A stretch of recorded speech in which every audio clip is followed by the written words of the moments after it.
Here's the day one program. The first one I have up here is for the non-mobile athlete. You're going to see the non-mobile stuff. You're going to do stuff like hip flexor stretches and some other groin stretches. Not much changes from what the mobile athletes can be doing. Again, there's little things are highlighted in the same spots: boulder squats and a half kneeling one arm press. We'll go over those exact exercises.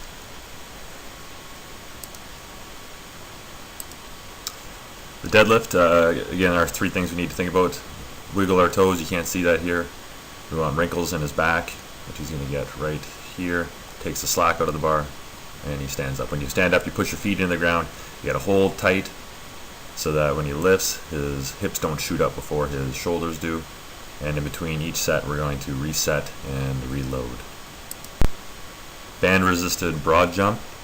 The purpose here is to get some resistance when you do a long jump, just a normal standing long jump. You want to set up so that you have a little bit of slack, or you don't have any slack, sorry, in the band. You have a little bit of resistance, especially when you throw those hips back to load into the jump. So you want to take out the slack.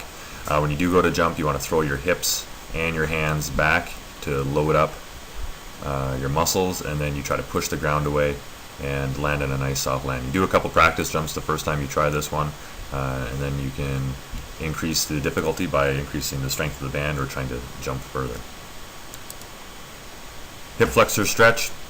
We want to stay stacked with our ribs down. The major tendency is to sort of do a big arch in our low back. You see me emphasizing that with this athlete here. You want to push forward through your glutes, and then in this case he's pushing his left with his left glute. He's pushing his left forward. That's the knee that's down.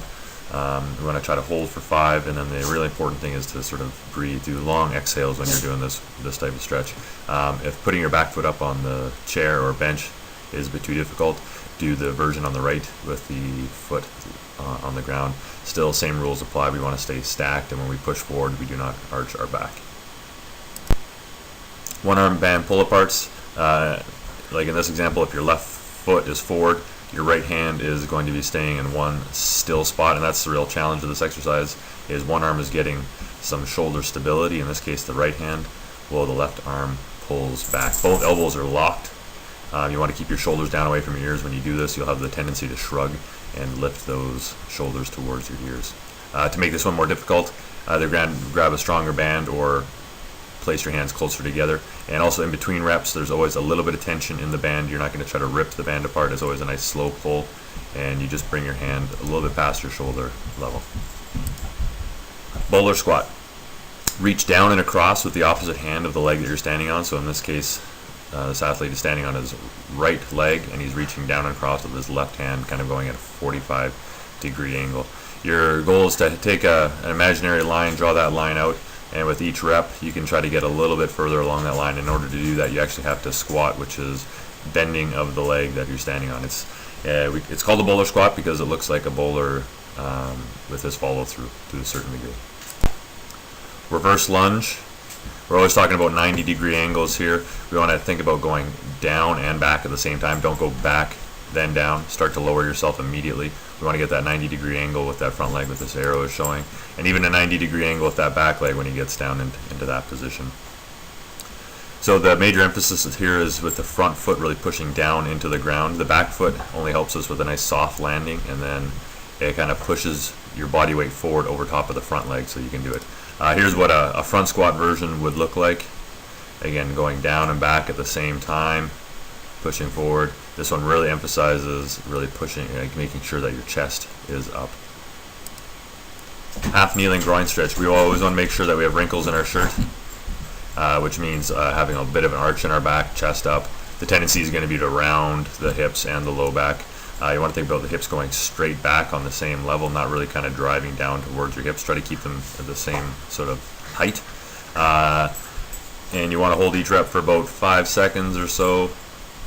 And just, again, breathe into this exercise. One arm cable press. Big tendency here is to sort of arch your back when if you have a weight that's too heavy, then you'll have the tendency to kind of arch your back, and the weight will kind of push you back rather than you pushing the weight forward. You really want to try to stay square.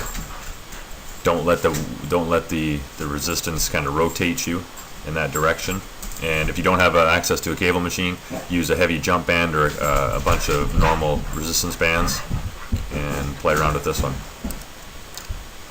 Walking lunge, big goal here is to stay tall.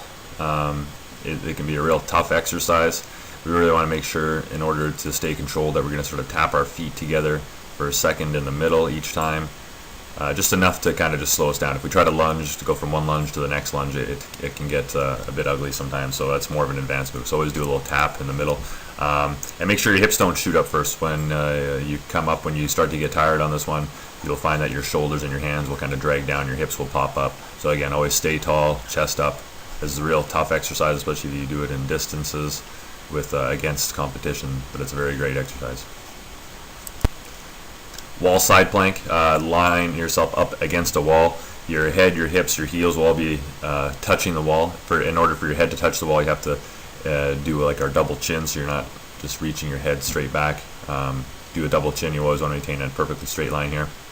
If you have the strength and stability to do so, try to lift the top leg up by almost dragging that heel up against the wall. With socks against a smooth wall, this is obviously a bit easier than compared to with a shoe against a normal wall. But again, the main goal is you must always maintain a straight line at all times down here.